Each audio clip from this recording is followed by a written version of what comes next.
Neville Goddard. Awakened imagination. Imagination, the real and eternal world, of which this vegetable universe is but a faint shadow. What is the life of man but art and science? Imagination is more important than knowledge. Chapter 1. Who is your imagination? I rest not from my great task to open the eternal world, to open the immortal eyes of man inwards into the worlds of thought, into eternity, ever expanding in the bosom of God. The human imagination. Certain words in the course of long use gather so many strange connotations that they almost cease to mean anything at all. Such a word is imagination. This word is made to serve all manner of ideas, some of them directly opposed to one another. Fancy, thought, hallucination, suspicion. Indeed, so wide is its use and so varied its meaning, the word imagination has no status nor fixed significance. For example, we ask a man to use his imagination, meaning that his present outlook is too restricted and therefore not equal to the task. In the next breath, we tell him that his ideas are pure imagination, thereby implying that his ideas are unsound.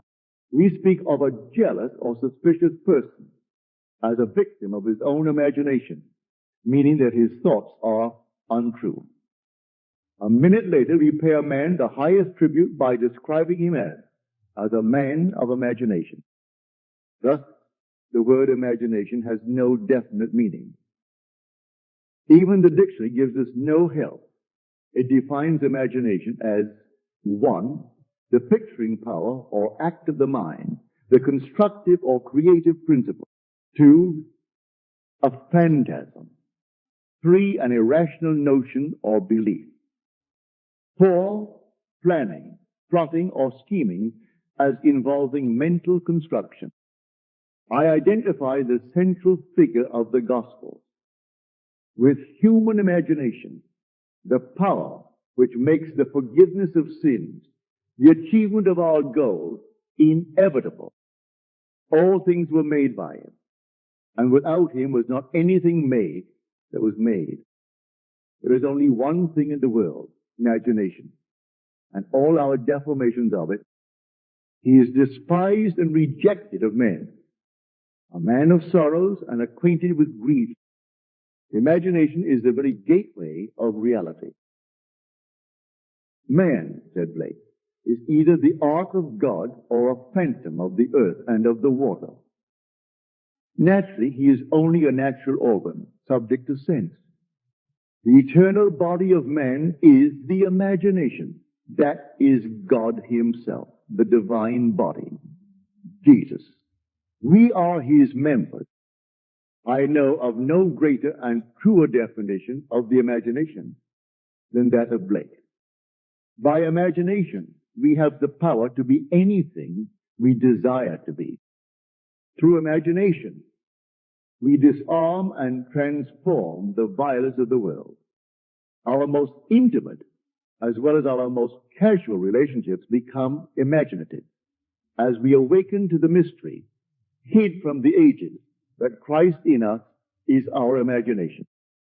We then realize that only as we live by imagination can we truly be said to live at all. I want this book to be the simplest, clearest, frankest work. I have the power to make it. That I may encourage you to function imaginatively. That you may open your immortal eyes inward into the worlds of thought. For you behold every desire of your heart as ripe grain white or ready to harvest. I am come that they might have life, and that they might have it more abundantly. The abundant life that Christ promised us is ours to experience now, but not until we have the sense of Christ as our imagination can we experience it. The mystery hid from the ages Christ in you, the hope of glory, is your imagination. This is the mystery which I am ever striving to realize more keenly myself and to urge upon others. Imagination is our Redeemer, the Lord from heaven, born of man, but not begotten of man. Every man is Mary, and birth to Christ must give. If the story of the Immaculate Conception and birth of Christ appears irrational to man, it is only because it is misread as biography, history, and cosmology, and the modern explorers of the imagination do not help by calling it the unconscious or subconscious mind. Imagination's birth and growth is the gradual transition from a God of tradition to a God of experience.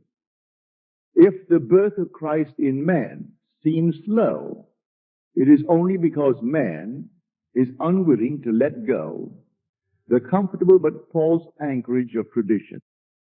When imagination is discovered as the first principle of religion, the stone of literal understanding will have felt the rod of Moses and, like the rock of Zion, issue forth the water of psychological meaning to quench the thirst of humanity.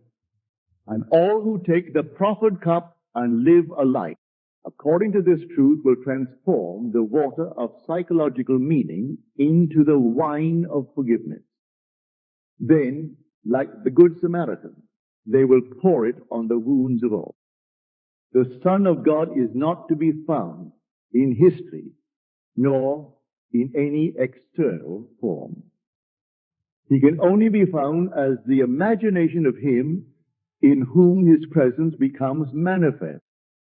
Oh, would thy heart but be a manger for his birth. God would once more become a child on earth.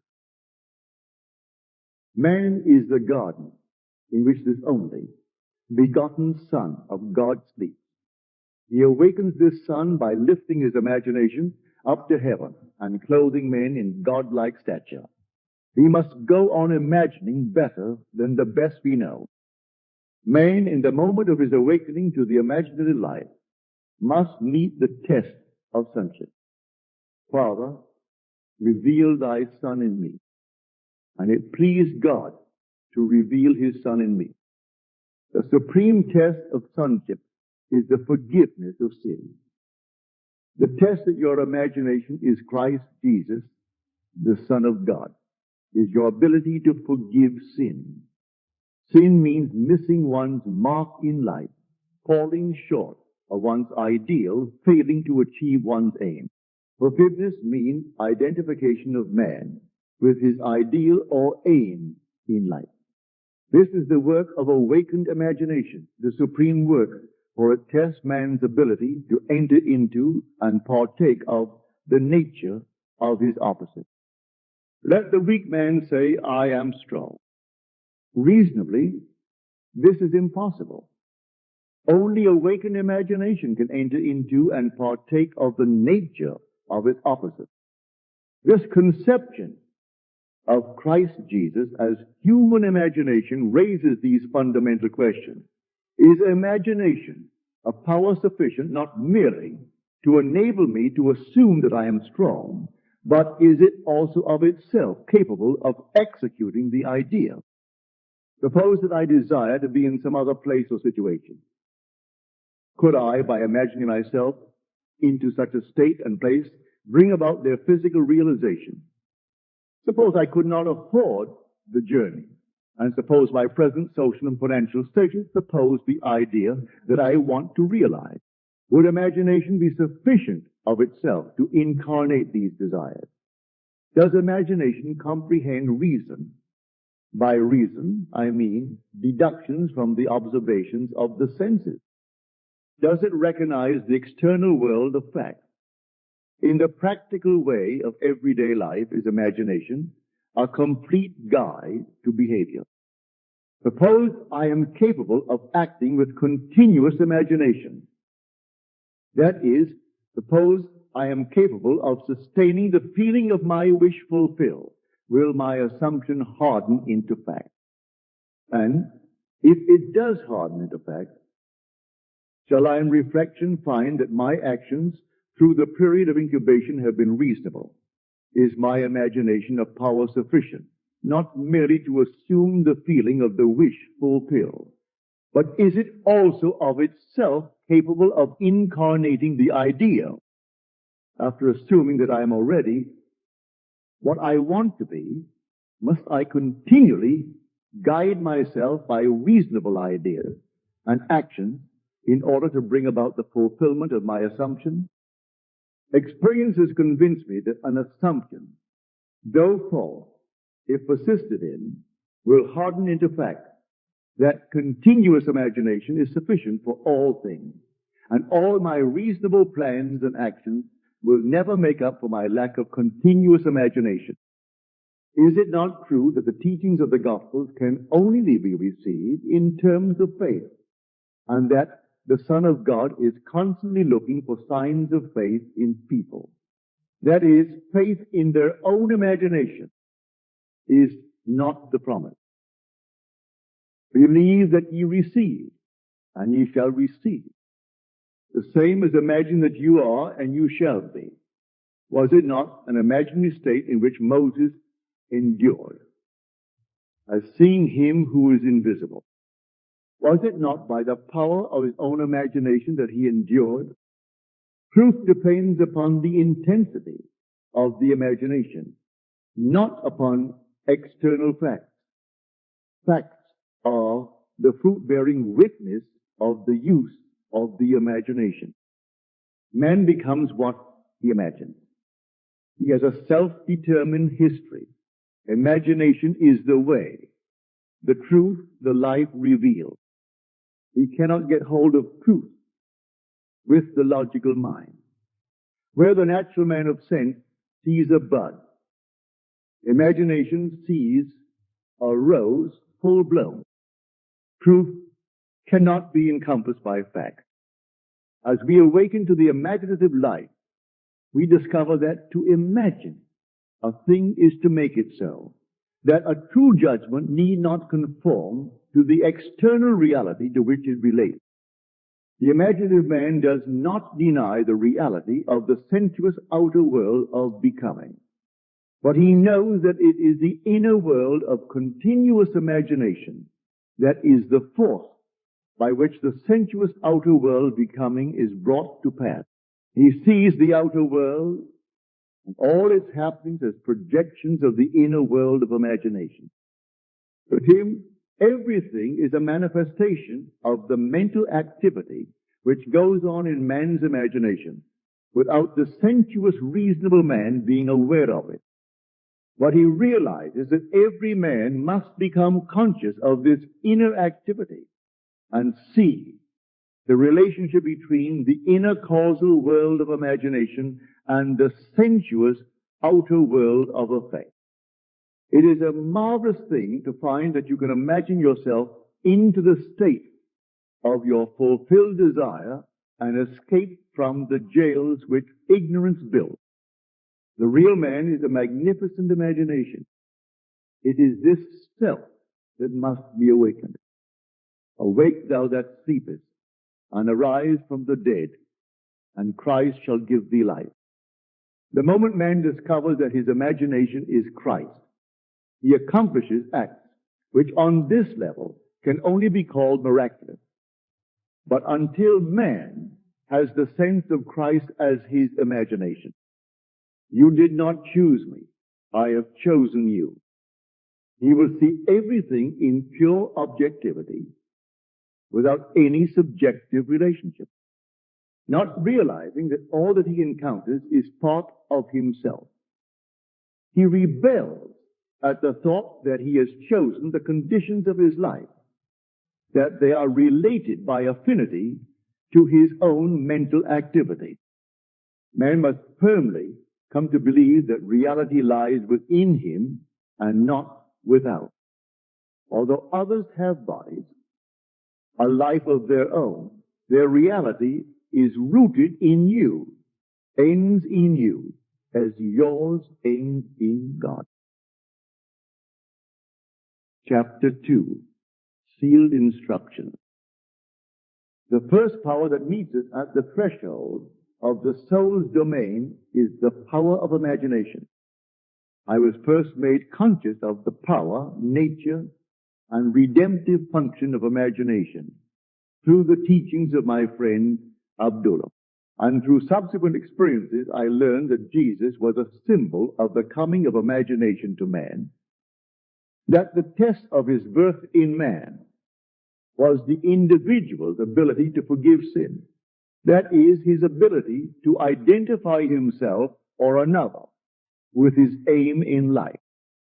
Without the identification of man with his aim, the forgiveness of sin is an impossibility, and only the Son of God can forgive sin. Therefore, man's ability to identify himself with his aim, though reason and his senses deny it, is proof of the birth of Christ in him. To passively surrender to appearances and bow before the evidence of facts is to confess that Christ is not yet born in you. Although this teaching shocked and repelled me at first, for I was a convinced and earnest Christian and did not then know that Christianity could not be inherited by the mere accident of birth, but must be consciously adopted as a way of life. It's told later on, through visions, mystical revelations, and practical experiences, into my understanding and found its interpretation in a deeper mood. But I must confess that it is a trying time when those things are shaken which one has always taken for granted. Seest thou these great buildings? There shall not be left one stone upon another that shall not be thrown down. Not one stone of literal understanding will be left after one drinks the water of psychological meaning. All that has been built up by natural religion is cast into the flames of mental fire. Yet what better way is there to understand Christ Jesus than to identify the central character of the Gospels with human imagination? Knowing that every time your imagination lovingly on behalf of another, you are literally mediating God to man and thereby feeding and clothing Christ Jesus, and that whenever you imagine evil against another, you are literally beating and crucifying Christ Jesus. Every imagination of man is either the cup of cold water or the sponge of vinegar to the parched lips of Christ.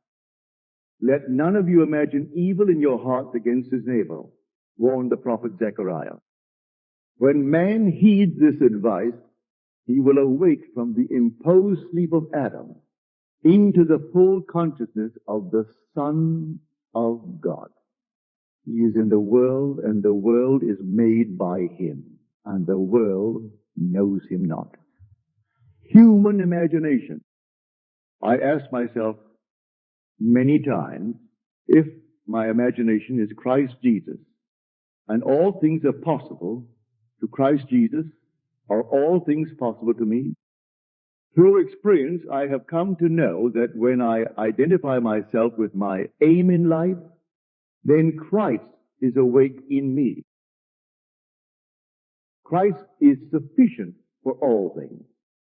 What a comfort it is to know that all that I experience is the result of my own standard of belief.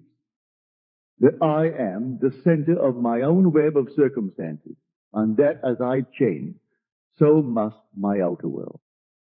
The world presents different appearances according as our states of consciousness differ. What we see when we are identified with a state cannot be seen when we are no longer fused with it. By state is meant all that man believes and consents to as true. No idea presented to the mind can realize itself unless the mind accepts it. It depends on the acceptance, the state with which we are identified, how things present themselves. In the fusion of imagination and states is to be found the shaping of the world as it seems The world is a revelation of the states with which imagination is viewed. It is the state from which we think that determines the objective world in which we live. The rich man, the poor man, the good man, the thief are what they are by virtue of the states from which they view the world. On the distinction between these states depends the distinction between the worlds of these men. Individually, so different is this same world. It is not the actions and behavior of the good man that should be matched, but his point of view. Outer reforms are useless if the inner state is not changed. Success is gained not by imitating the outer actions of the successful, but by right inner actions and inner talking. If we detach ourselves from a state, and we may, at any moment, the conditions and circumstances to which that union gave being vanish. It was in the fall of 1933 in New York City that I approached Abdullah with a problem. He asked me one simple question: what do you want? I told him that I would like to spend the winter in Barbados, but that I was broke. I literally did not have a nickel. If you will imagine yourself to be in Barbados, said he, thinking and viewing the world from that state of consciousness, instead of thinking of Barbados, you will spend the winter there. You must not concern yourself with the ways and means of getting there, for the state of consciousness of already being in Barbados, if occupied by your imagination, will devise the means best suited to realize itself. Man lives by committing himself to invisible states, by fusing his imagination with what he knows to be other than himself. And in this union, he experiences the result of that fusion. No one can lose what he has, save by detachment from the state where the things experienced have their natural life. You must imagine yourself right into the state of your fulfilled desire, Abdullah told me, and fall asleep viewing the world from Barbados. The world which we describe from observation must be, as we describe it, relative to ourselves.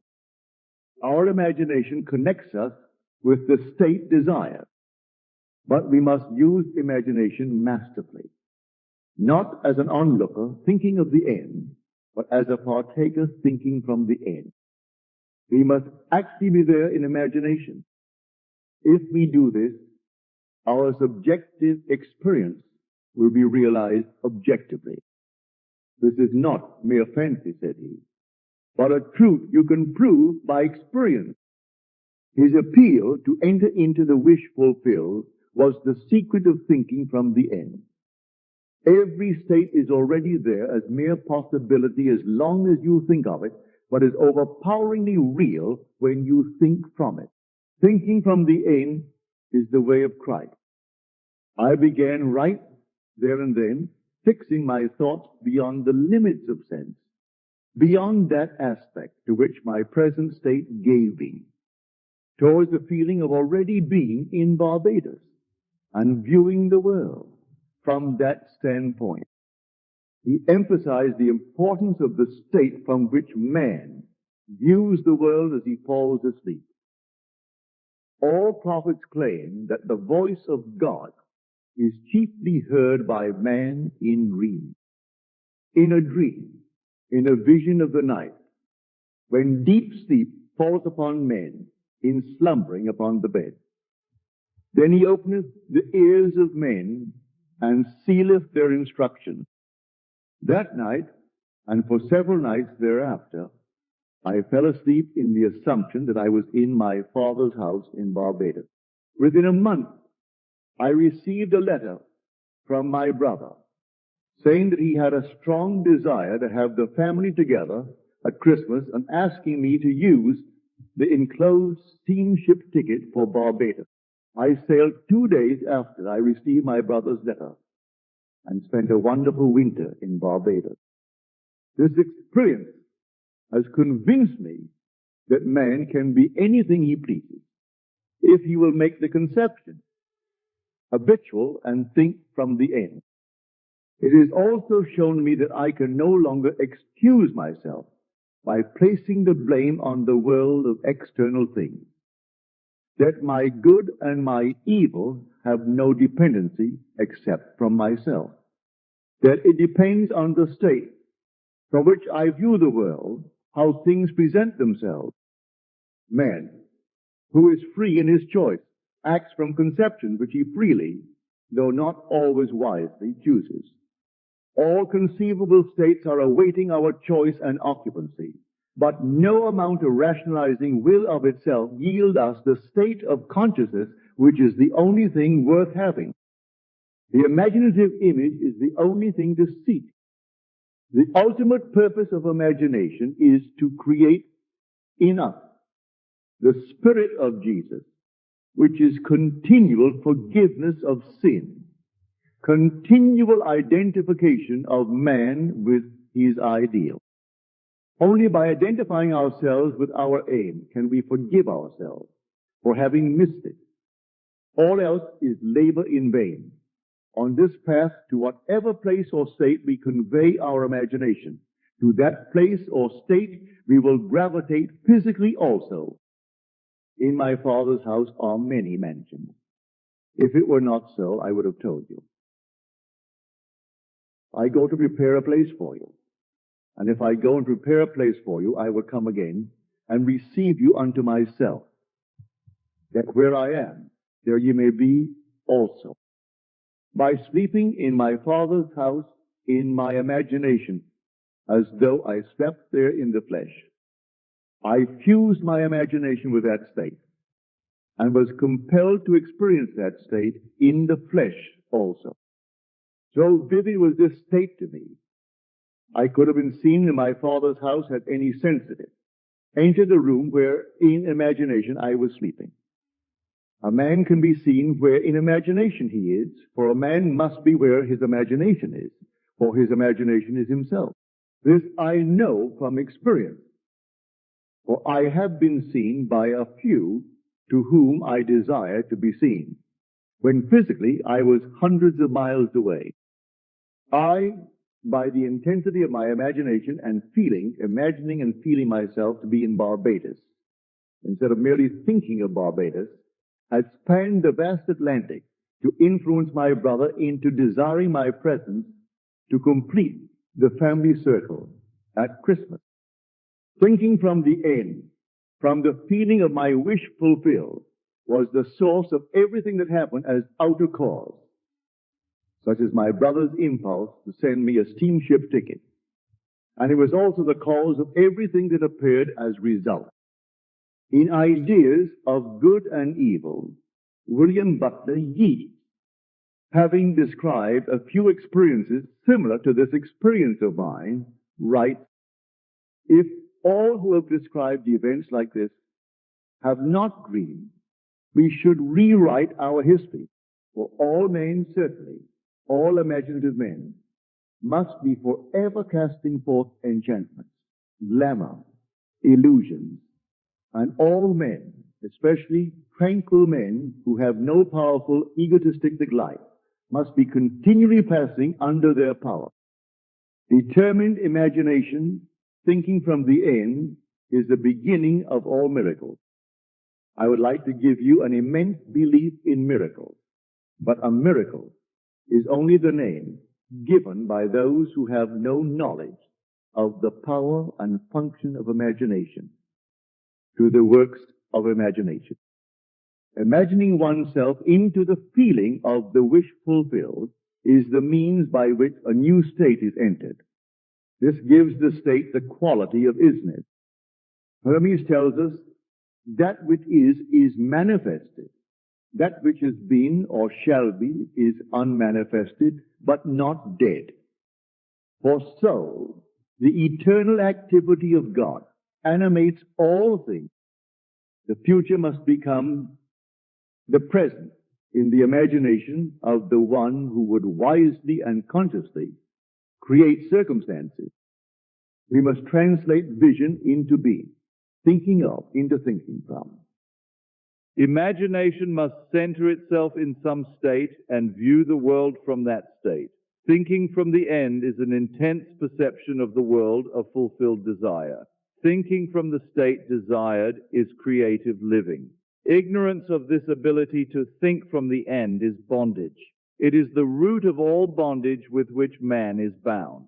To passively surrender to the evidence of the senses underestimates the capacities of the inner self.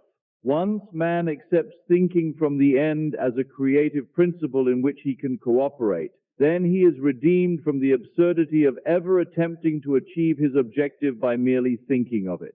Construct all ends according to the pattern of fulfilled desire. The whole of life is just the appeasement of hunger, and the infinite states of consciousness from which a man can view the world are purely a means of satisfying that hunger. The principle upon which each state is organized is some form of hunger to lift the passion for self-gratification to ever higher and higher levels of experience. Desire is the mainspring of the mental machinery. It is a blessed thing. It is a right and natural craving, which has a state of consciousness as its right and natural satisfaction. But one thing I do, forgetting the things which are behind, and stretching forward to the things which are before, I press on toward the goal. Philippians 3:13-14. It is necessary to have an aim in life. Without an aim we drift. What wantest thou of me? What wilt thou that I shall do unto thee? Luke 18:41 is the implied question asked most often by the central figure of the Gospels. In defining your aim, you must want it.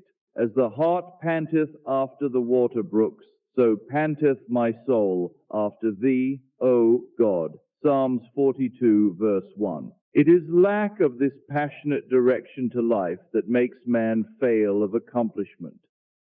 The spanning of the bridge between desire, thinking of, and satisfaction, thinking from, is all important. We must move mentally from thinking of the end to thinking from the end. This reason could never do. By its nature, it is restricted to the evidence of the senses.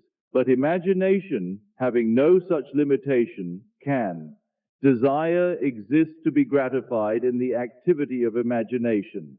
Through imagination, man escapes from the limitation of the senses and the bondage of reason. There is no stopping the man who can think from the end. Nothing can stop him. He creates the means and grows his way out of limitation into ever greater and greater mansions of the Lord. It does not matter what he has been or what he is. All that matters is, what does he want?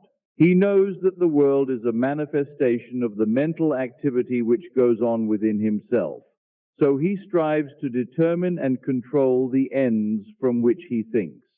In his imagination he dwells in the end, confident that he shall dwell there in the flesh also. He puts his whole trust in the feeling of the wish fulfilled, and lives by committing himself to that state.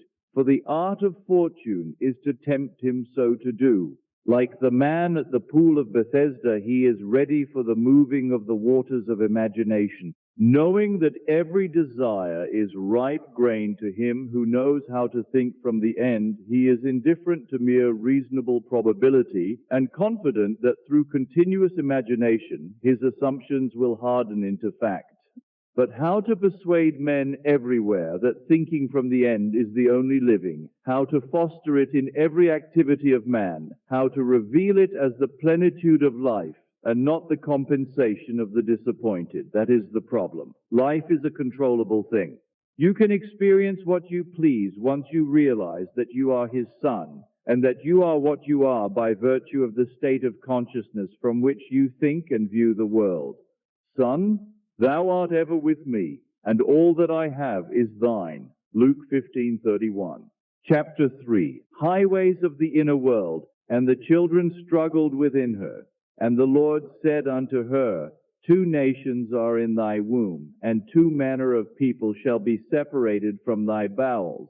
And the one people shall be stronger than the other people, and the elder shall serve the younger. Genesis 25:22-23. Duality is an inherent condition of life.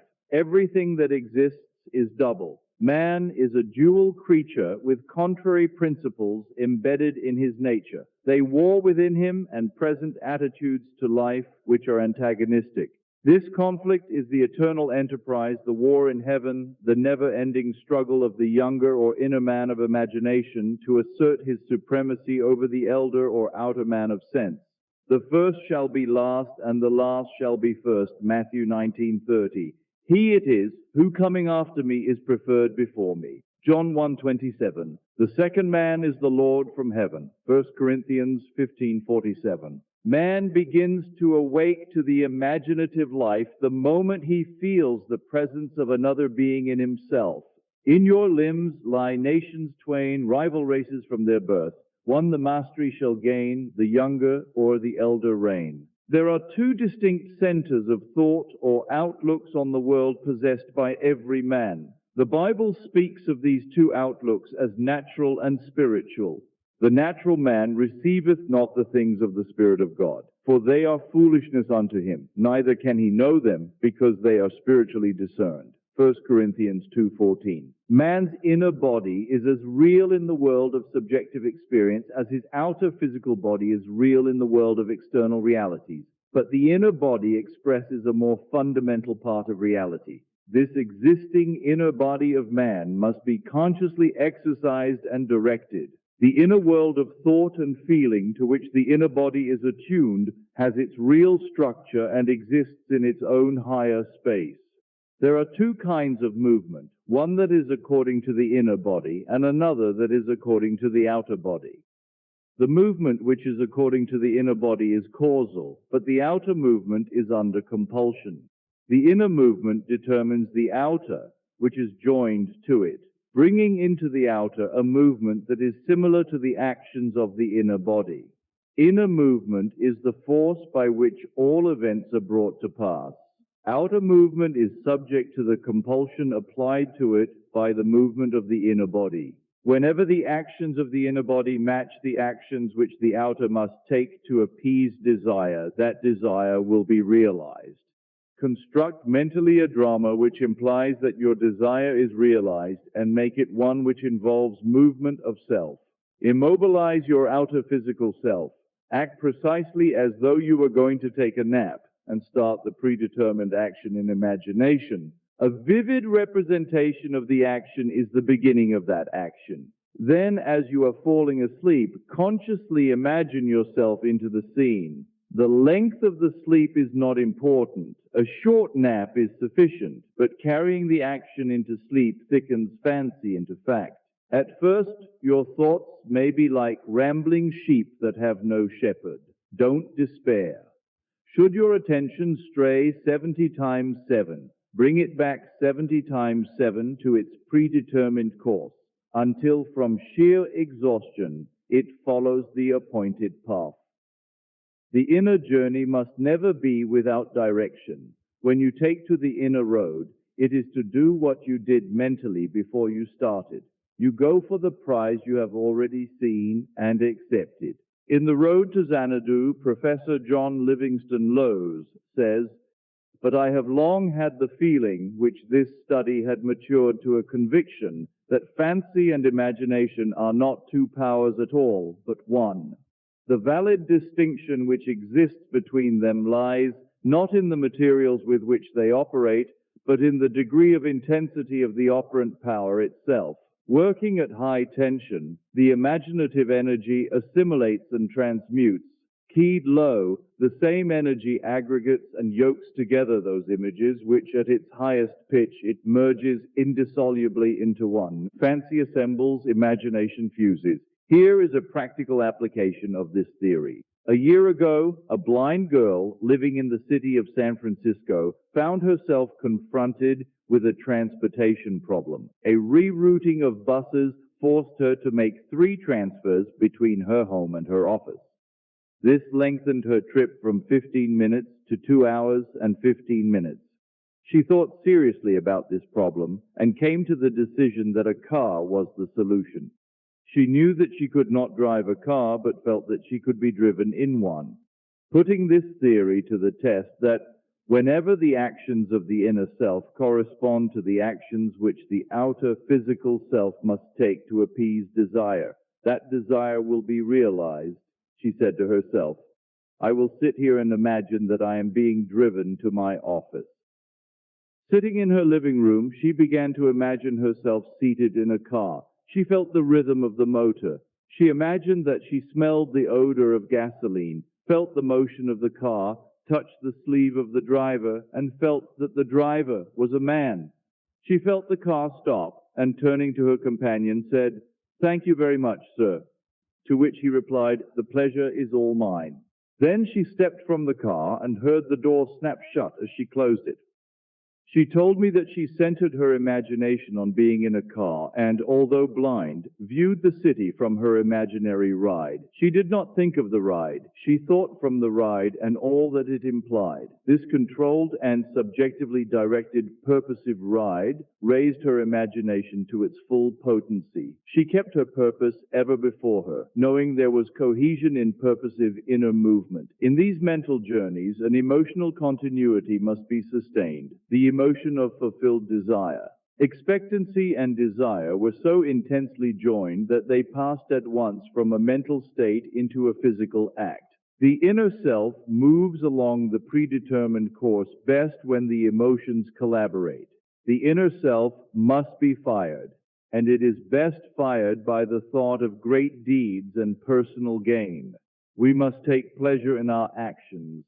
On 2 successive days, the blind girl took her imaginary ride, giving it all the joy and sensory vividness of reality. A few hours after her second imaginary ride, a friend told her of a story in the evening paper. It was a story of a man who was interested in the blind. The blind girl phoned him and stated her problem. The very next day, on his way home, he stopped in at a bar, and while there had the urge to tell the story of the blind girl to his friend, the proprietor, a total stranger, on hearing the story, volunteered to drive the blind girl home every day. The man who told the story then said, "If you will take her home, I will take her to work." This was over a year ago, and since that day, this blind girl has been driven to and from her office by these 2 gentlemen. Now, instead of spending 2 hours and 15 minutes on 3 buses, she is at her office in less than 15 minutes. And on that first ride to her office, she turned to her good Samaritan and said, "Thank you very much, sir." And he replied, "The pleasure is all mine." Thus, the objects of her imagination were to her the realities of which the physical manifestation was only the witness. The determinative animating principle was the imaginative ride. Her triumph could be a surprise only to those who did not know of her inner ride. She mentally viewed the world from this imaginative ride with such a clearness of vision that every aspect of the city attained identity. These inner movements not only produce corresponding outer movements, this is the law which operates beneath all physical appearances. He who practices these exercises of bilocation will develop unusual powers of concentration and quiescence, and will inevitably achieve waking consciousness on the inner and dimensionally larger world. Actualizing strongly, she fulfilled her desire, for viewing the city from the feeling of her wish fulfilled, she matched the state desired and granted that to herself which sleeping men ask of God. To realize your desire, an action must start in your imagination, apart from the evidence of the senses, involving movement of self and implying fulfillment of your desire. Whenever it is the action which the outer self takes to appease desire, that desire will be realized. The movement of every visible object is caused not by things outside the body, but by things within it, which operate from within outward. The journey is in yourself. You travel along the highways of the inner world. Without inner movement, it is impossible to bring forth anything. Inner action is introverted sensation. If you will construct mentally a drama which implies that you have realized your objective, then close your eyes and drop your thoughts inward, centering your imagination all the while in the predetermined action and partake in that action, you will become a self-determined being. Inner action orders all things according to the nature of itself. Try it and see whether a desirable ideal, once formulated, is possible, for only by this process of experiment can you realize your potentialities. It is thus that this creative principle is being realized. So the clue to purposive living is to center your imagination in the action and feeling of fulfilled desire with such awareness, such sensitiveness, that you initiate and experience movement upon the inner world. Ideas only act if they are felt, if they awaken inner movement. Inner movement is conditioned by self-motivation, outer movement by compulsion. Wherever the sole of your foot shall tread, the same give I unto you. Joshua 1:3. And remember, the Lord thy God in the midst of thee is mighty. Zephaniah 3:17. Chapter 4. The pruning shears of revision. The second man is the Lord from heaven. 1 Corinthians 15:47. Never will he say caterpillars. He'll say, there's a lot of butterflies as is to be on our cabbages pure. He won't say it's winter. He'll say, summer's sleeping. And there's no bud little enough nor sad-colored enough for Kester not to call on it the beginnings of the blow. Mary Webb, Precious Bane. The very first act of correction or cure is always revise. One must start with oneself. It is one's attitude that must be changed. What we are, that only can we see. Emerson. It is a most healthy and productive exercise to daily relive the day as you wish you had lived it, revising the scenes to make them conform to your ideals. For instance, suppose today's mail brought disappointing news. Revise the letter. Mentally rewrite it and make it conform to the news you wish you had received. Then, in imagination, read the revised letter over and over again. This is the essence of revision, and revision results in repeal. The one requisite is to arouse your attention in a way and to such intensity that you become wholly absorbed in the revised action.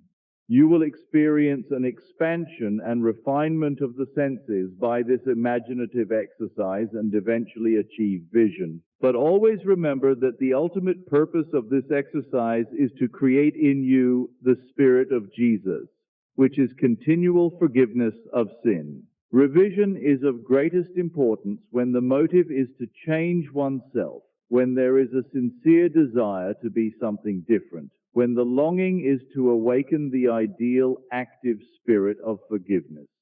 Without imagination, man remains a being of sin. Man either goes forward to imagination or remains imprisoned in his senses. To go forward to imagination is to forgive. Forgiveness is the life of the imagination. The art of living is the art of forgiving. Forgiveness is, in fact, experiencing in imagination the revised version of the day, experiencing in imagination what you wish you had experienced in the flesh. Every time one really forgives, that is, every time one relives the event as it should have been lived, one is born again. Father, forgive them is not the plea that comes once a year, but the opportunity that comes every day. The idea of forgiving is a daily possibility, and if it is sincerely done, it will lift man to higher and higher levels of being. He will experience a daily Easter, and Easter is the idea of rising transformed. And that should be almost a continuous process. Freedom and forgiveness are indissolubly linked. Not to forgive is to be at war with ourselves, for we are freed according to our capacity to forgive. Forgive, and you shall be forgiven. Luke 6:37. Forgive, not merely from a sense of duty or service. Forgive because you want to. Thy ways are ways of pleasantness, and all thy paths are peace. Proverbs 3:17. You must take pleasure in revision. You can forgive others effectively only when you have a sincere desire to identify them with their ideal. Duty has no momentum. Forgiveness is a matter of deliberately withdrawing attention from the unrevised day and giving it full strength and joyously to the revised day. If a man begins to revise even a little of the vexations and troubles of the day, then he begins to work practically on himself. Every revision is a victory over himself and therefore a victory over his enemy. A man's foes are those of his own household, Matthew 10:36. And his household is his state of mind. He changes his future as he revises his day. When a man practices the art of forgiveness, of revision, however factual the scene on which sight then rests, he revises it with his imagination and gazes on one never before witnessed. The magnitude of the change which any act of revision involves makes such change appear wholly improbable to the realist, the unimaginative man. But the radical changes in the fortunes of the prodigal, Luke 15:11-32, were all produced by a change of heart. The battle man fights is fought out in his own imagination. The man who does not revise the day has lost the vision of that life, into the likeness of which it is the true labor of the Spirit of Jesus to transform this life. All things whatsoever ye would that men should do to you, even so do ye to them. For this is the law. Matthew 7:12. Here is the way an artist friend forgave herself and was set free from pain, annoyance, and unfriendliness. Knowing that nothing but forgetfulness and forgiveness will bring us to new values, she cast herself upon her imagination and escaped from the prison of her senses. She writes, Thursday, I taught all day in the art school. Only one small thing marred the day. Coming into my afternoon classroom, I discovered the janitor had left all the chairs on top of the desks after cleaning the floor. As I lifted a chair down, it slipped from my grasp and struck me a sharp blow on the instep of my right foot. I immediately examined my thoughts and found that I had criticized the man for not doing his job properly. Since he had lost his helper, I realized he probably felt he had done more than enough, and it was an unwanted gift that had bounced and hit me on the foot. Looking down at my foot, I saw both my skin and nylons were intact, so forgot the whole thing. That night, after I had been working intensely for about 3 hours on a drawing, I decided to make myself a cup of coffee.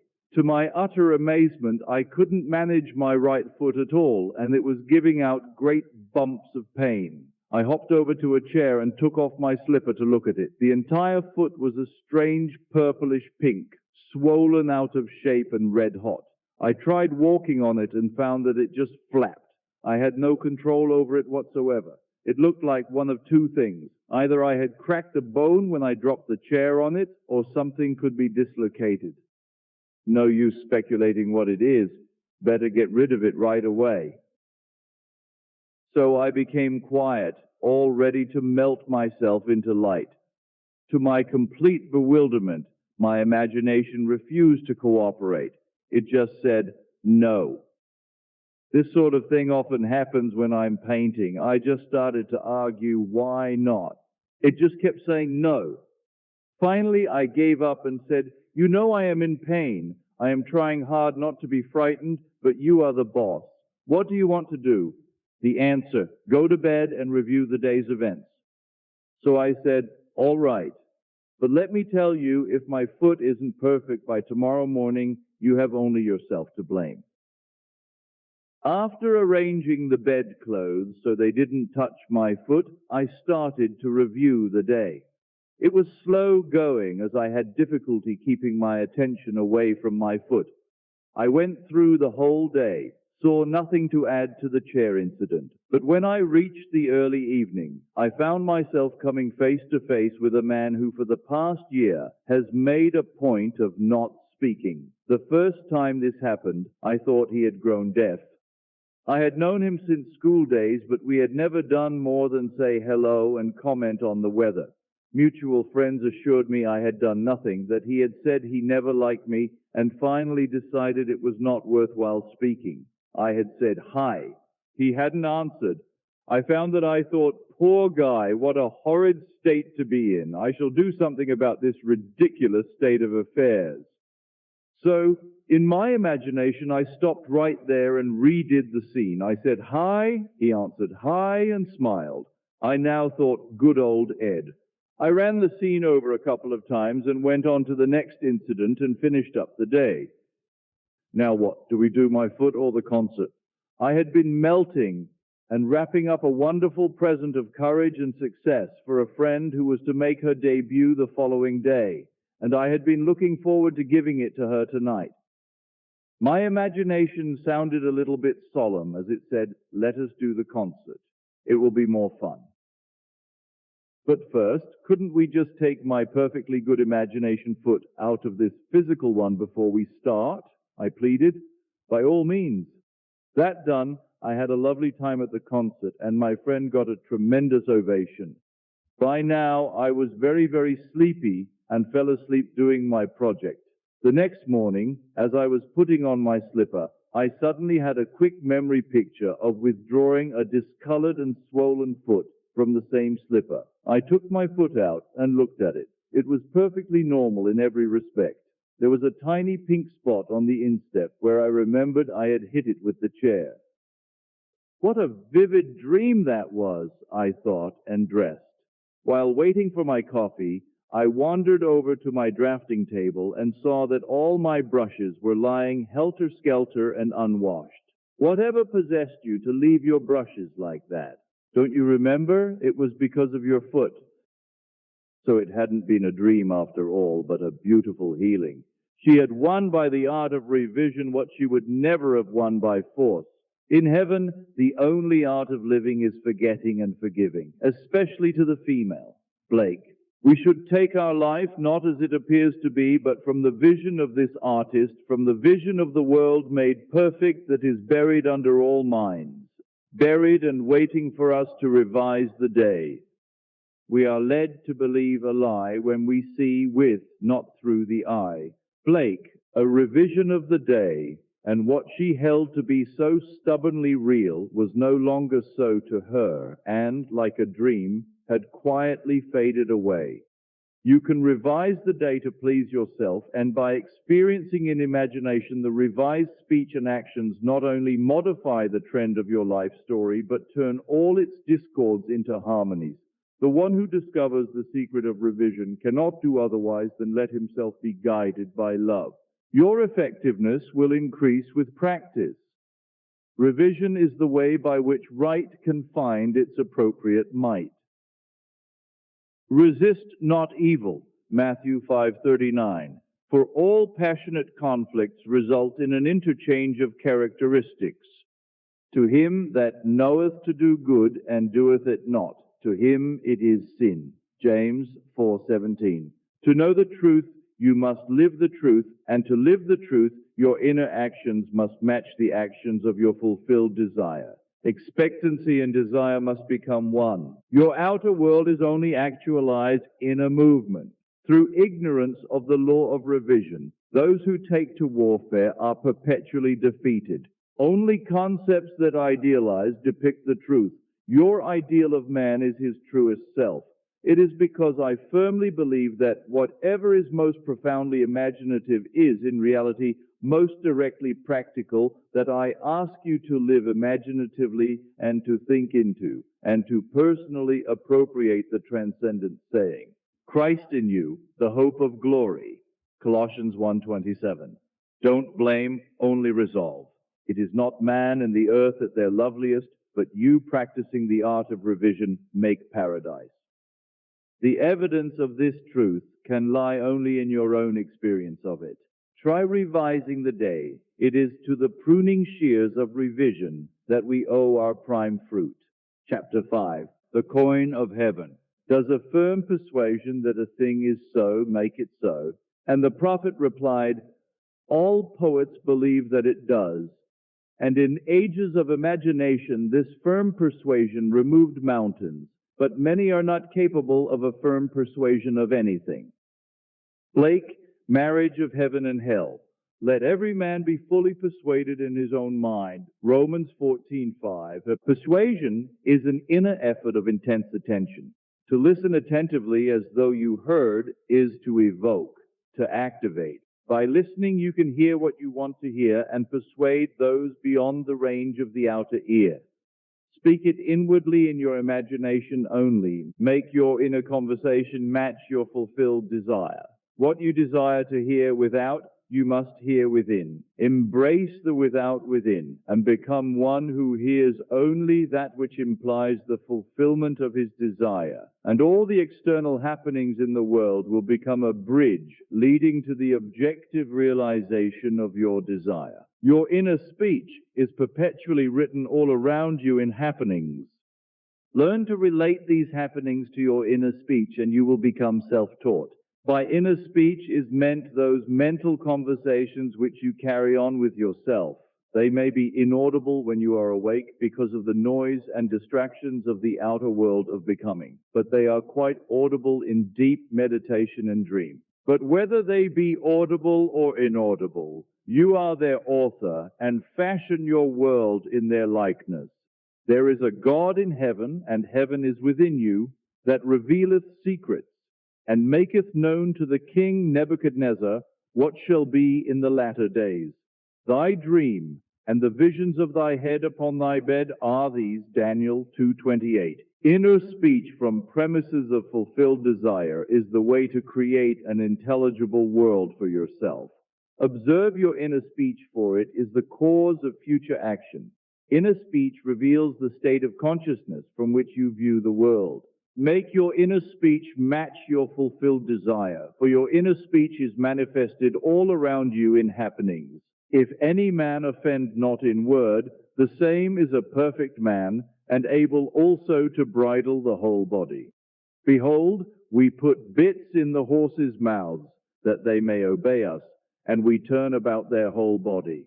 Behold also the ships, which though they be so great and are driven by fierce winds, yet are they turned about with a very small helm, whithersoever the governor listeth. Even so the tongue is a little member, and boasteth great things. Behold, how great a matter a little fire kindleth.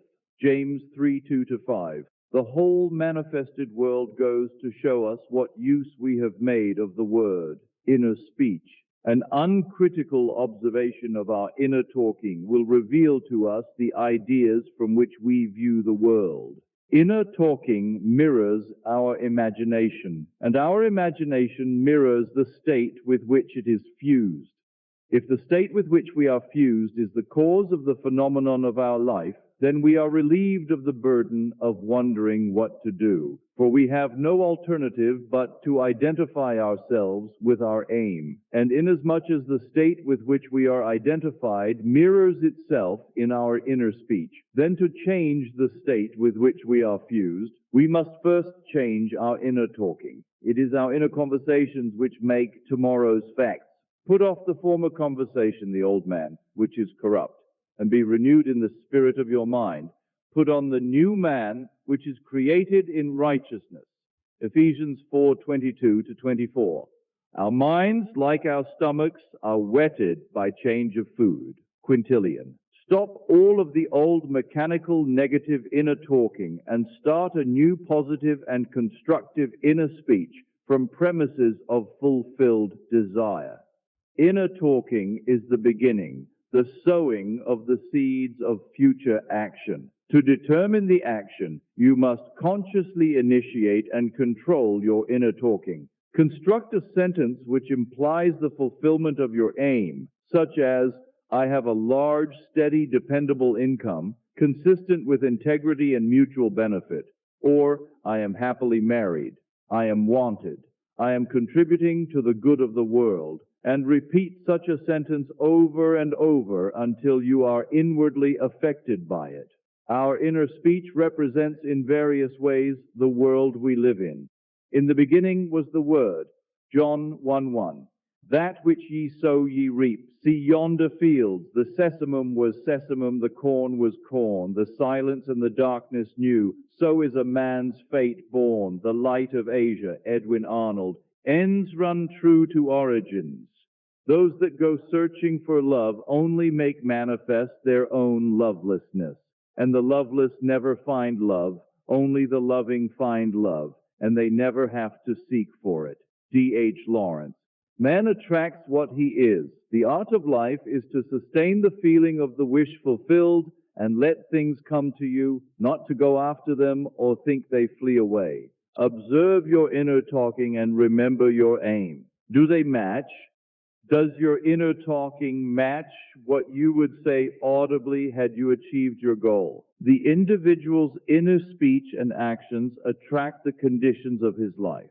Through uncritical self-observation of your inner talking, you find where you are in the inner world, and where you are in the inner world is what you are in the outer world. You put on the new man whenever ideals and inner speech match. In this way alone can the new man be born. Inner talking matures in the dark. From the dark it issues into the light. The right inner speech is the speech that would be yours were you to realize your ideal. In other words, it is the speech of fulfilled desire. I am that. Exodus 3:14.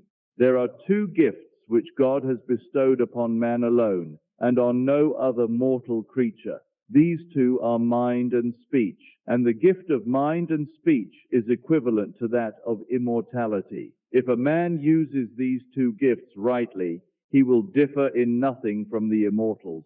And when he quits the body, mind and speech will be his guides, and by them he will be brought into the troop of the gods and the souls that have attained to bliss.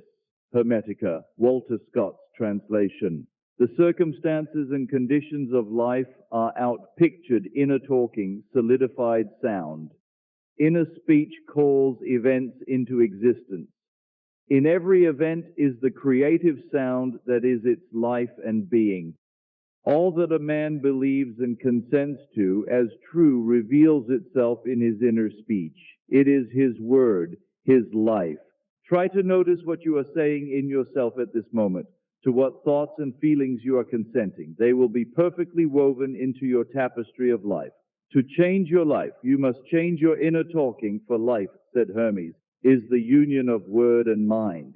When imagination matches your inner speech to fulfilled desire, there will then be a straight path in yourself from within out, and the without will instantly reflect the within for you, and you will know reality is only actualized inner talking. Receive with meekness the inborn word which is able to save your souls. James 1:21.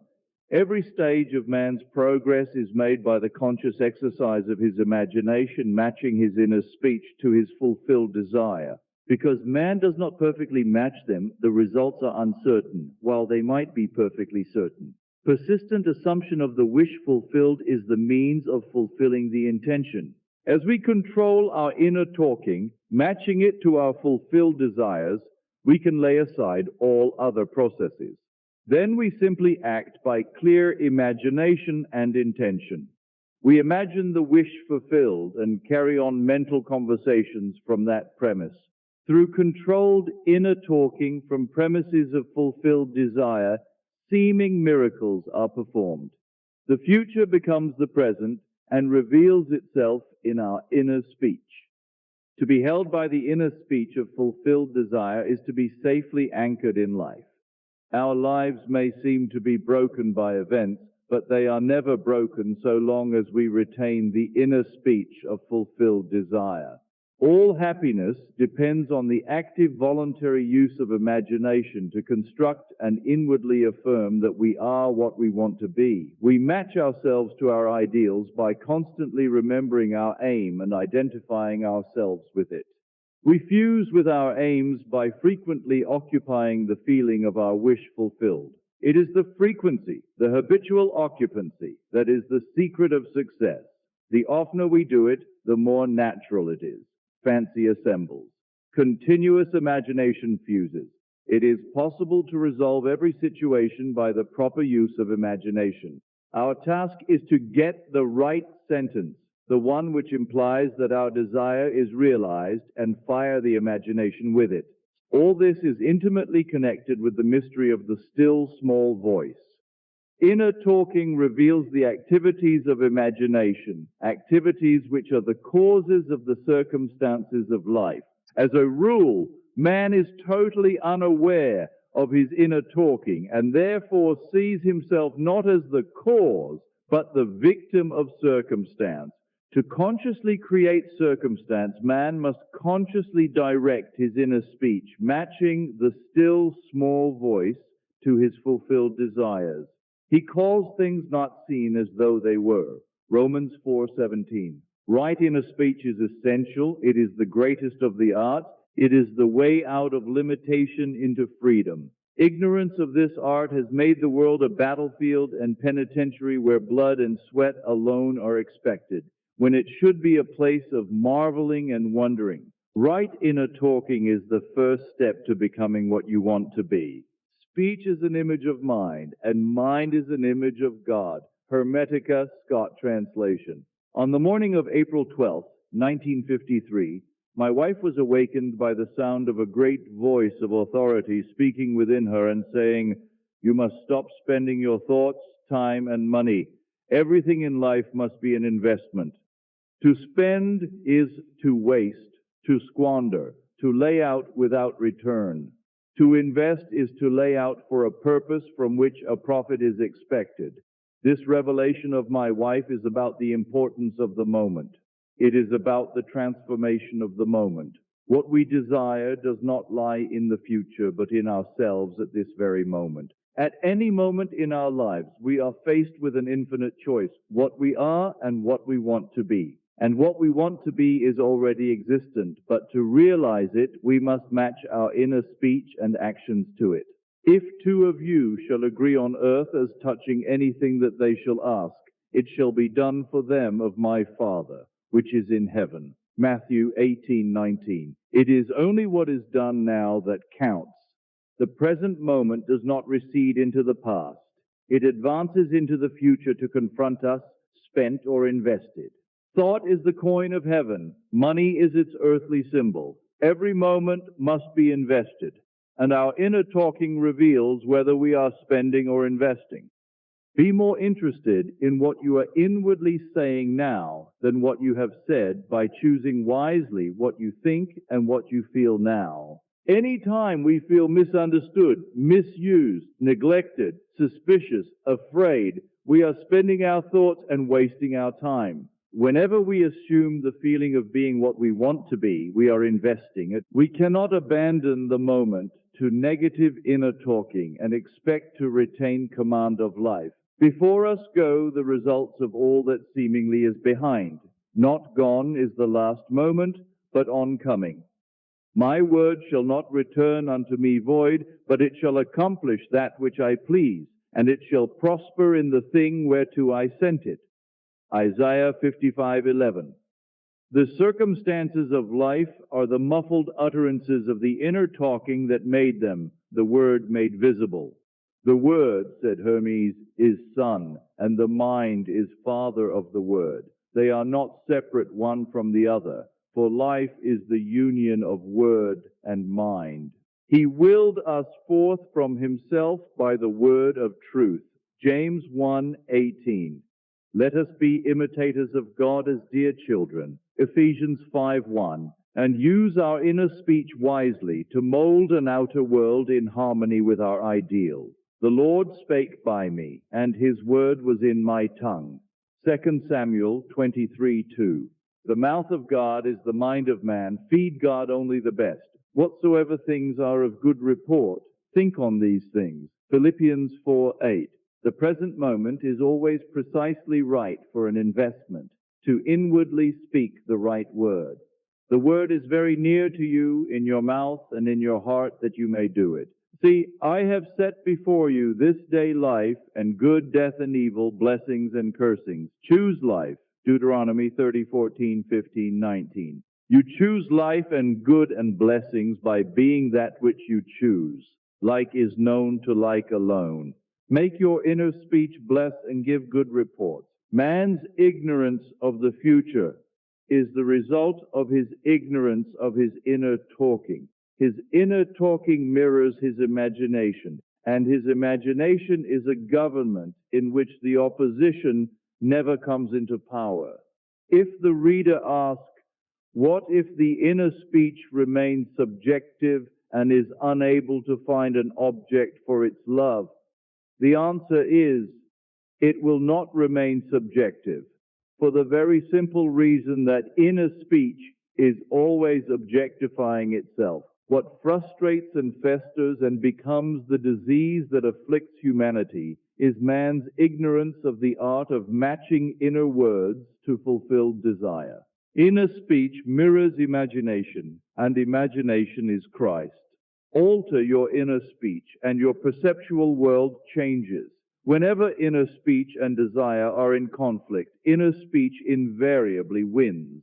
Because inner speech objectifies itself, it is easy to see that if it matches desire, desire will be objectively realized. Were this not so, I would say with Blake, sooner murder an infant in its cradle than nurse unacted desires. But I know from experience the tongue setteth on fire the course of nature. James 3:6.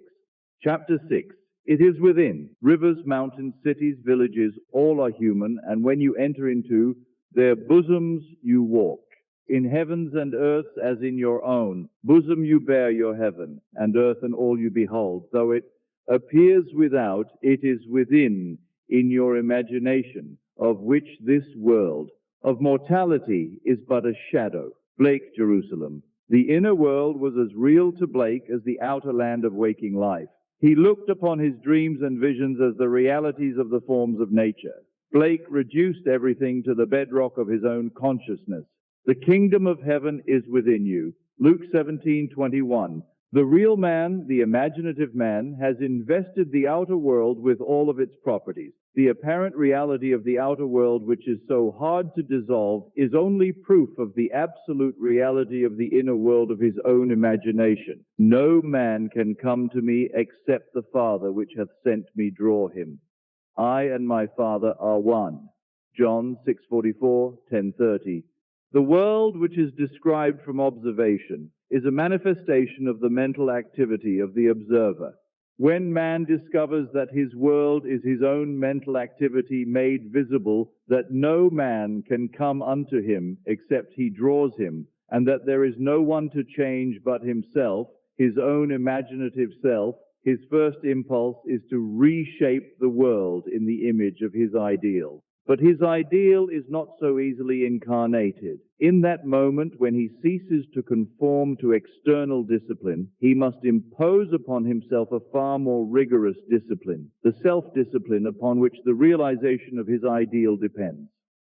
Imagination is not entirely untrammeled and free to move at will without any rules to constrain it. In fact, the contrary is true. Imagination travels according to habit.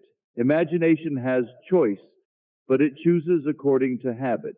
Awake or asleep, man's imagination is constrained to follow certain definite patterns. It is this benumbing influence of habit that man must change. If he does not, his dreams will fade under the paralysis of custom. Imagination, which is Christ in man, is not subject to the necessity to produce only that which is perfect and good. It exercises its absolute freedom from necessity by endowing the outer physical self with free will to choose to follow good or evil, order or disorder. Choose this day whom ye will serve. Joshua 24:15. But after the choice is made and accepted so that it forms the individual's habitual consciousness, then imagination manifests its infinite power and wisdom by molding the outer sensuous world of becoming in the image of the habitual inner speech and actions of the individual. To realize his ideal, man must first change the pattern which his imagination has followed. Habitual thought is indicative of character. The way to change the outer world is to make the inner speech and action match the outer speech and action of fulfilled desire. Our ideals are waiting to be incarnated, but unless we ourselves match our inner speech and action to the speech and action of fulfilled desire, they are incapable of birth. Inner speech and action are the channels of God's action. He cannot respond to our prayer unless these paths are offered. The outer behavior of man is mechanical. It is subject to the compulsion applied to it by the behavior of the inner self, and old habits of the inner self hang on till replaced by new ones. It is a peculiar property of the second or inner man that he gives to the outer self something similar to his own reality of being. Any change in the behavior of the inner self will result in corresponding outer changes. The mystic calls a change of consciousness death. By death he means not the destruction of imagination and the state with which it was fused, but the dissolution of their union. Fusion is union rather than oneness. Thus the conditions to which that union gave being vanish. I die daily, said Paul to the Corinthians. 1 Corinthians 15:31. Blake said to his friend Crabb Robinson, there is nothing like death. Death is the best thing that can happen in life. But most people die so late and take such an unmerciful time in dying. God knows, their neighbors never see them rise from the dead.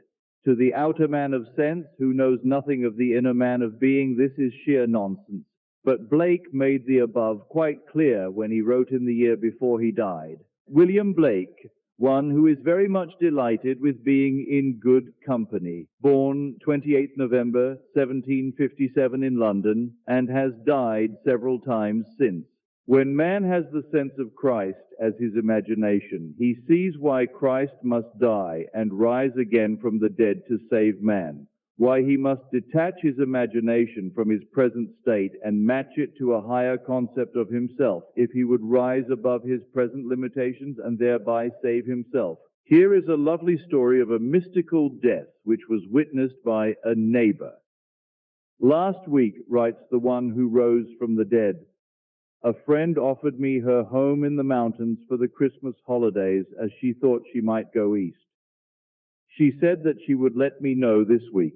We had a very pleasant conversation, and I mentioned you and your teaching in connection with the discussion of Dunn's Experiment with Time, which she had been reading. Her letter arrived Monday. As I picked it up, I had a sudden sense of depression. However, when I read it, she said I could have the house and told me where to get the keys. Instead of being cheerful, I grew still more depressed, so much so I decided there must have been something between the lines which I was getting intuitively. I unfolded the letter and read the first page through, and as I turned to the second page, I noticed she had written a postscript on the back of the first sheet.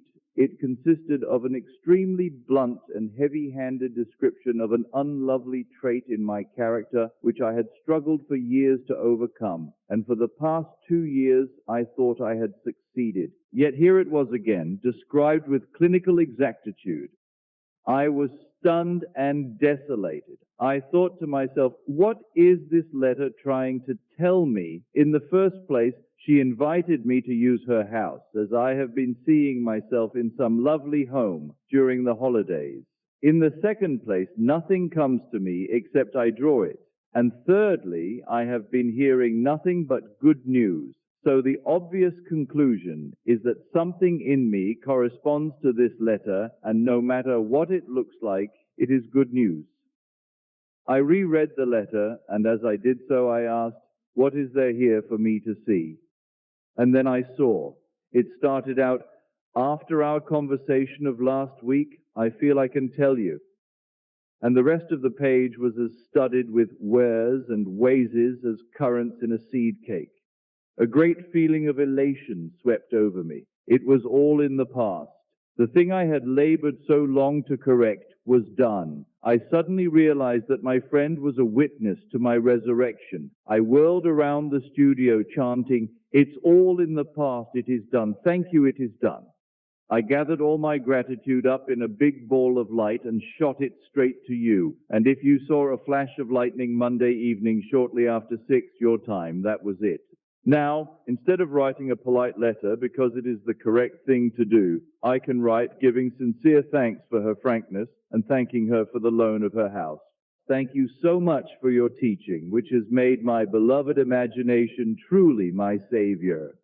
And now, if any man shall say unto her, Lo, here is Christ or there, Matthew 24:23, she will believe it not, for she knows that the kingdom of God is within her, and that she herself must assume full responsibility for the incarnation of her ideal, and that nothing but death and resurrection will bring her to it. She has found her Savior, her beloved imagination, forever expanding in the bosom of God.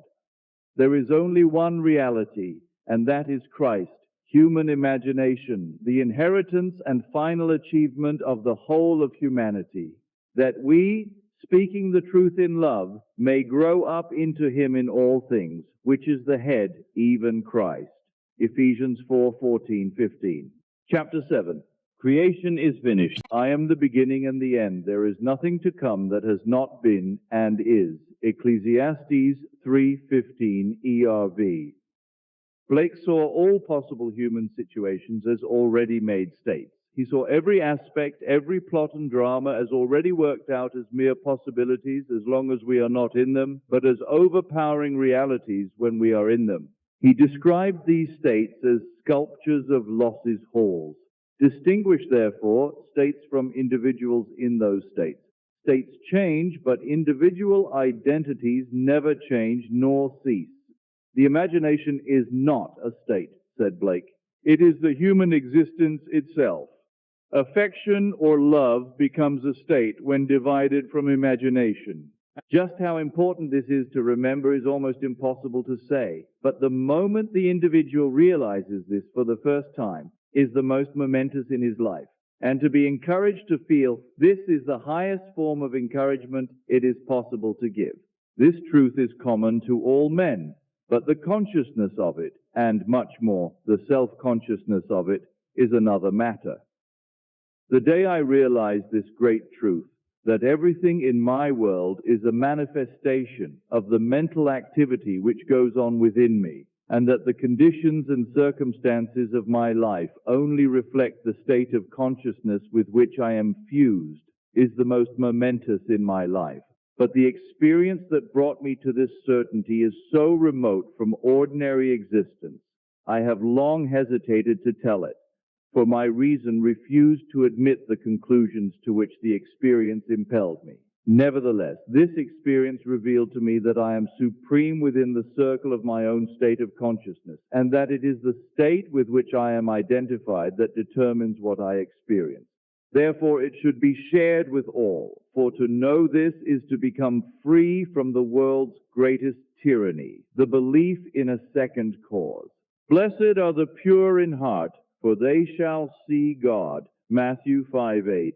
Blessed are they whose imagination has been so purged of the beliefs in second causes they know that imagination is all, and all is imagination. One day, I quietly slipped from my apartment in New York City into some remote yesteryear's countryside.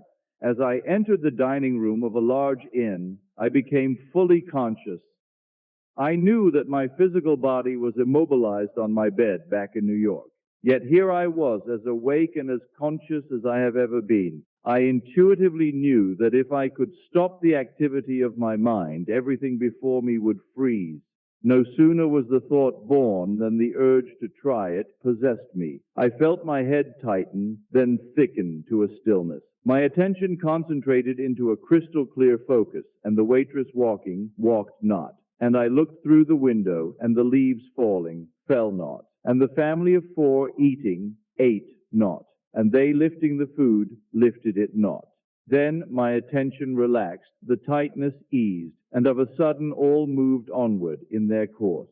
The leaves fell, the waitress walked, and the family ate. Then I understood Blake's vision of the sculptures of losses halls. I sent you to reap that whereon ye bestowed no labor. John 4:38.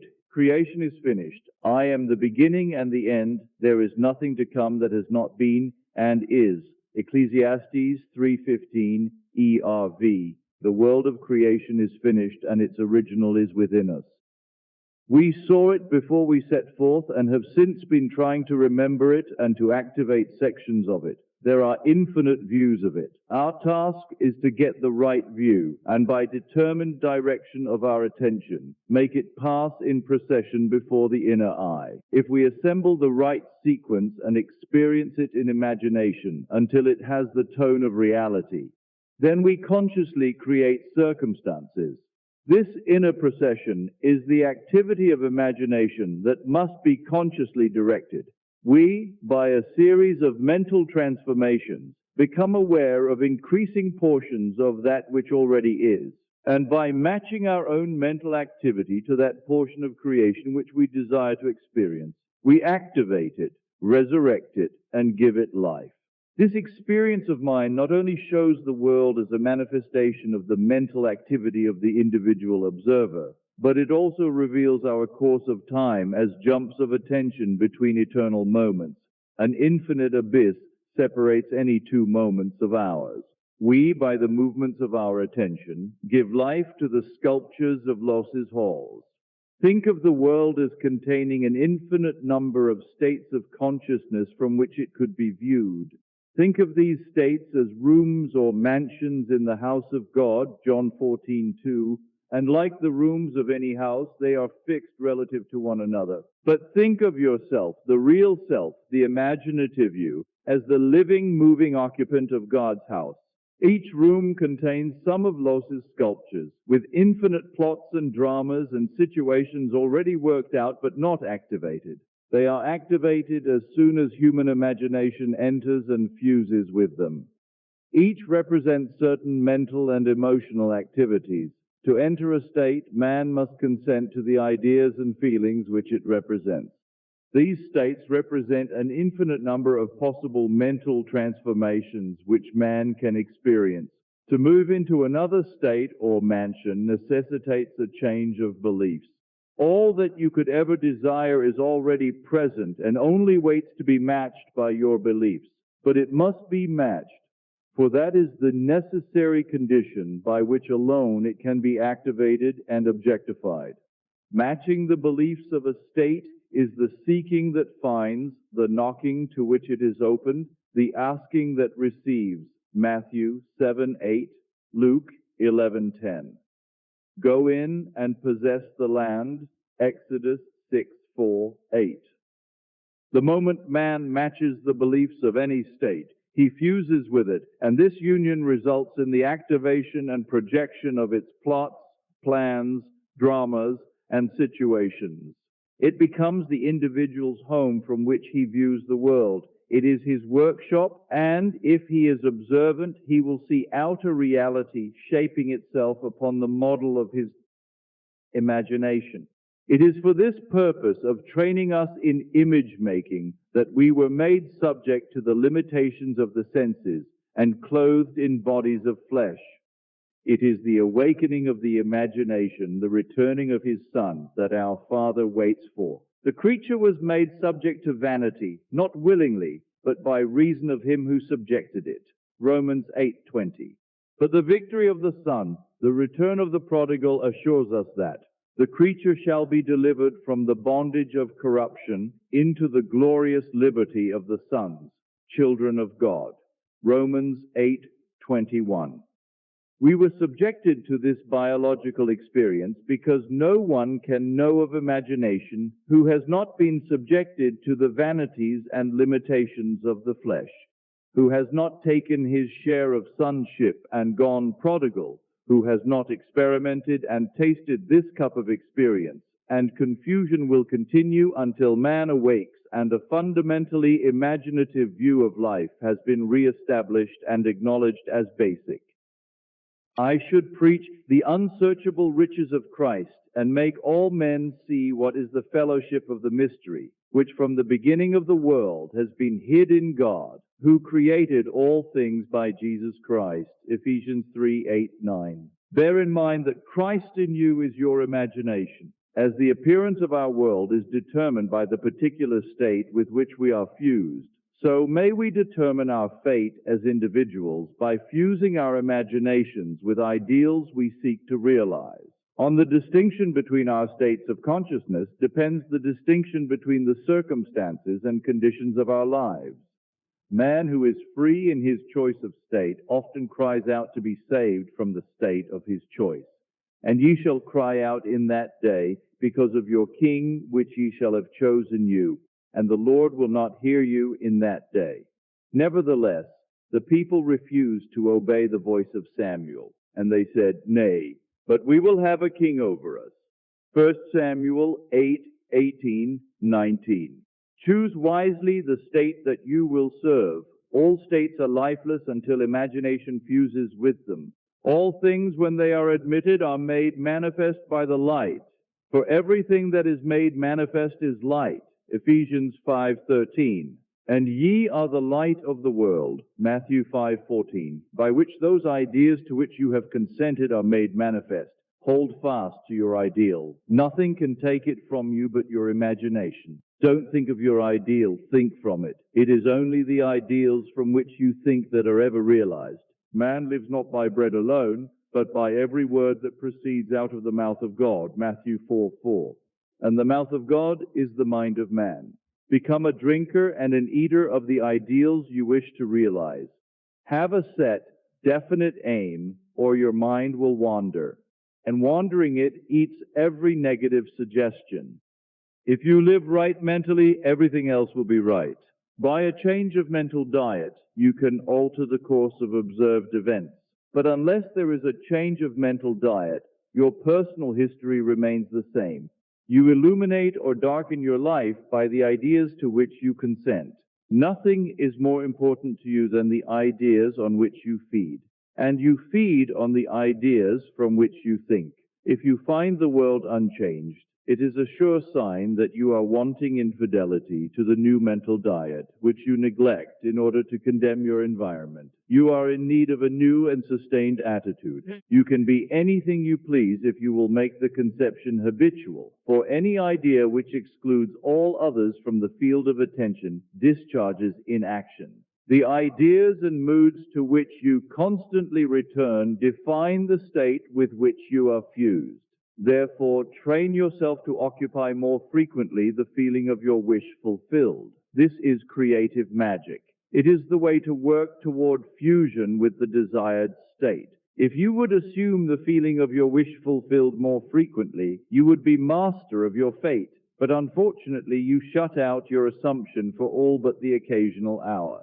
Practice making real to yourself the feeling of the wish fulfilled. After you have assumed the feeling of the wish fulfilled, do not close the experience as you would a book, but carry it around like a fragrant odor. Instead of being completely forgotten, let it remain in the atmosphere, communicating its influence automatically to your actions and reactions.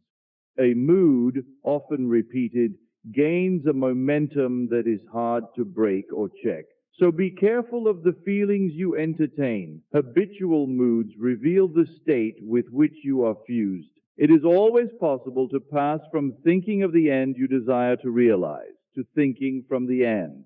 But the crucial matter is thinking from the end, for thinking from means unification or fusion with the idea, whereas in thinking of the end there is always subject and object, the thinking individual and the thing thought. You must imagine yourself into the state of your wish fulfilled, in your love for that state, and in so doing live and think from it and no more of it. You pass from thinking of to thinking from by centering your imagination in the feeling of the wish fulfilled. Chapter 8, The Apple of God's Eye. What think ye of the Christ? Whose son is he? Matthew 22:42. When this question is asked of you, let your answer be, Christ is my imagination. And though I see not yet all things put under him, Hebrews 2:8, yet I know that I am Mary, from whom sooner or later he shall be born, and eventually do all things through Christ. The birth of Christ is the awakening of the inner or second man. It is becoming conscious of the mental activity within oneself, which activity continues whether we are conscious of it or not. The birth of Christ does not bring any person from a distance, or make anything to be that was not there before. It is the unveiling of the Son of God in man. The Lord cometh in clouds is the prophet's description of the pulsating rings of golden liquid light on the head of him in whom he awakes. The coming is from within and not from without, as Christ is in us. This great mystery, God was manifest in the flesh, begins with Advent, and it is appropriate that the cleansing of the temple, which temple ye are, 1 Corinthians 3:17, stands in the forefront of the Christian mysteries. The kingdom of heaven is within you, Luke 17:21. Advent is unveiling the mystery of your being. If you will practice the art of revision by a life lived according to the wise, imaginative use of your inner speech and inner actions, in confidence that by the conscious use of the power that worketh in us, Ephesians 3:20, Christ will awaken you. If you believe it, trust it, act upon it. Christ will awaken you. This is Advent. Great is the mystery, God was manifest in the flesh. 1 Timothy 3:16. From Advent on, he that toucheth you toucheth the apple of God's eye. Zechariah 2:8.